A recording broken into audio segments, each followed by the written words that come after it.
पूरे पोस्ट उनका पोस्ट इतना ही नहीं, लगातार जो ऐसे सैकड़ों नेपाल वालों ने तो ब्राह्मणवाद से मुक्ति पा लिया, हम लोगों की जिंदगी में हमेशा गुलाम बने लिखा है क्या? गुलाम बने रहना लिखा है क्या? ये एक पोस्ट है। इस तरह के पोस्ट सोशल मीडिया पर वायरल किए जा रहे हैं और वायरल हो रहे हैं। मतलब उनको मालूम है कि एक तरफ जो सनातन का संगठित रूप सामने आ रहा है, उसको तोड़ा कैसे जाए। और उस सनातन में ध्यान रहे, वो सभी मुस्लिम भाई बहन, सभी भारतीय सनातनी मुस्लिम भाई बहन हैं, उनकी पूजा पद्धति उनकी अलग हो गई है, लेकिन वो संपूर्ण रूप से भारतीय हैं, सनातनी हैं। लेकिन ये साफ लिख रहे हैं, नेपाल वालों को ब्राह्मणवाद से मुक्ति मिल गई, भारत कब मुक्ति होगा? ब्राह्मणवाद कोई शब्द कहीं है नहीं, इन्होंने क्वाइन किया। एक जस्टिस हैं जो लगातार दलितों के बारे में बोलते रहते हैं। मेरा अनुभव है, मैं उनके घर पे गया, पुणे गया। अच्छे इंसान हैं, भले इंसान हैं, अच्छी बातचीत हुई उनसे, लेकिन मैंने उनके ठाठ देखे, दलितों के ठाठ नहीं है। दलितों के नाम पर, जात के नाम पर उन्माद किया जाए, फैलाया जाए। ब्राह्मण को आप गाली देते रहो, ब्राह्मण कुछ बोलेगा नहीं, ब्राह्मण कुछ कहेगा नहीं, क्योंकि ब्राह्मण चेतना में जी रहा है, चेतनशील होकर के। ब्राह्मण का मतलब जन्मना ब्राह्मण नहीं है। अब मैं उस श्लोक का यहां पर जिक्र करना नहीं चाहता। अब मैं शूद्र को भी परिभाषित नहीं करना चाहता। शूद्र का जो क्लासिकल डिफिनेशन है वो क्षुद्रता से है, स्वार्थी से है, और किसी ब्राह्मण परिवार में जन्म लेने वाला इंसान भी शूद्र हो सकता है। यह है विवेचना, शास्त्रीय विवेचना। और इसीलिए कहते हैं कि जन्मना जायते शूद्रः कर्मात् द्विज उच्यते। जन्म से हर व्यक्ति स्वार्थी होता है।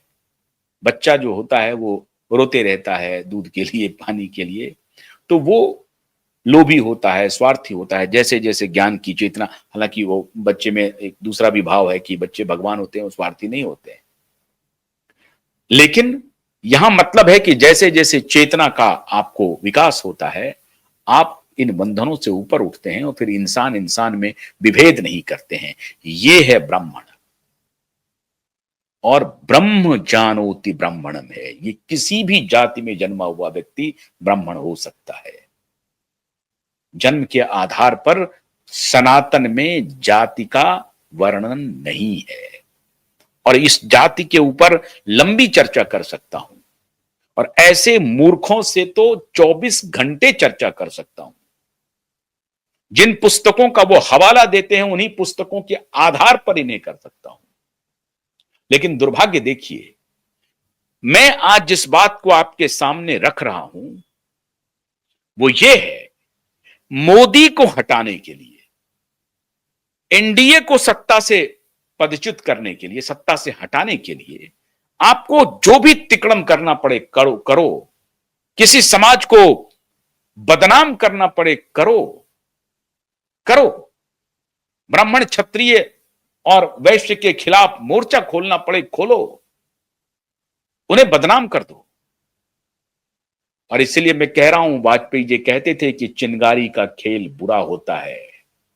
आज नेपाल में वो क्षत्रिय और पहाड़ी ब्राह्मण को जुदा नहीं कर रहे हैं, कल इनके अंदर भी विद्रोह होगा, फिर मधेसी और बौद्ध में लड़ाई होगी, फिर बौद्ध बौद्ध में लड़ाई होगी, फिर मधेसी मधेसी में लड़ाई होगी। जिस प्रकार से सनातन में हिंदू समाज को जिस तरह से खंडित किया गया, सवर्ण, ओबीसी, ईबीसी, एससी, एसटी, ये जानबूझ करके समाज को टुकड़ों में विभाजित किया गया ताकि ये देश संगठित ना हो सके। ये देश अगर संगठित हो गया तो ये देश पूरी दुनिया में बहुत आगे निकल जाएगा। ये सोची समझी स्ट्रैटेजी है और इसके ये स्टूज हैं। इस तरह का लोग जो साफ लिख रहा है सामने में।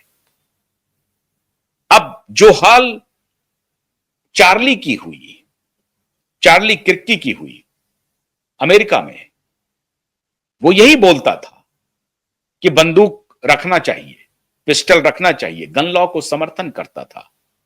आज उसका नतीजा क्या हुआ? आज आप ब्राह्मण क्षत्रिय वैश्य से नफरत की बीज बो रहे हैं। कल आप मधेसियों के बीच में बीज बोएंगे, कल बौद्धों के बीच में बीज बोएंगे और फिर उसके नीचे कहां तक गिरेंगे आप? असत्य बात का असत्य प्रतिफल ही होगा। और अगर आप ये सोच रहे हैं कि आप उद्देश्य आपका अनुचित हो, साधन भी उसका अनुचित हो और उद्देश्य अच्छा हो जाएगा, ये इम्पॉसिबल है। इसलिए मेरे पत्रकार मित्रों, इस तरह की जो टिप्पणी आप लगातार, अभी राहुल गांधी का एक वीडियो आया है, उसमें बोट चोर गद्दी चोर, बोट चोर गद्दी चोर और हाइड्रोजन बम, मैं उसको दिखा नहीं सकता, हाइड्रोजन बम का फिल्मी अंदाज में वो कर रहे हैं। तो नेपाल दोहराने की बात यहां सोशल मीडिया पर चलाया जा रहा है और ये टिप्पणियां साफ लिखी जा रही हैं कि जातीय उन्माद को फैलाया जाए और उसमें फिर हमारे मुस्लिम भाई बहन भी तड़का लगाएंगे। तो ऑड में नाइट आउट करो, छोटी संख्या को अलग करो और पूरे जमात को खड़ा करो, एक जमात के खिलाफ खड़ा करो। ये विद्रोह की रणनीति बनाई जा रही है। ये सपने अधूरे रहेंगे और आप जैसे धूर्तों को एक्सपोज करने के लिए अभी हम लोग हैं। ये बदनाम करने की कोशिश, साजिश चल रही है। समाज को बदनाम करो क्योंकि मोदी को हटाना है, मोदी को हटाना है, भारतीय जनता पार्टी को सत्ता से हटाना है। अभी इनके अंदर और भी कुलबुलाहट चल रही है मित्रों, अद्भुत तरह की कुलबुलाहट है। मोदी ने एक खत लिख दिया है, मोदी ने खत लिख दिया है, प्रेरणा स्रोत बतला दिया है संघ प्रमुख को। यह भी इनको पच नहीं रहा है। हर तरह की प्लानिंग चल रही है कैसे भी करके। तो ये जो सबूत आज मैंने आपको पेश किए हैं, ये नेपाल दोहराने के सबूत हैं।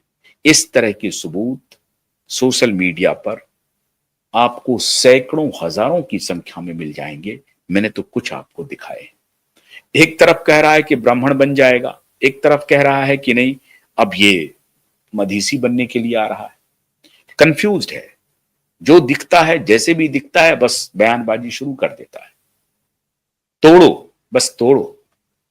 ये तोड़ने की परंपरा चलेगी नहीं लंबे समय तक, आप सभी एक्सपोज हो जाएंगे। बहुत बहुत शुक्रिया, नमस्कार।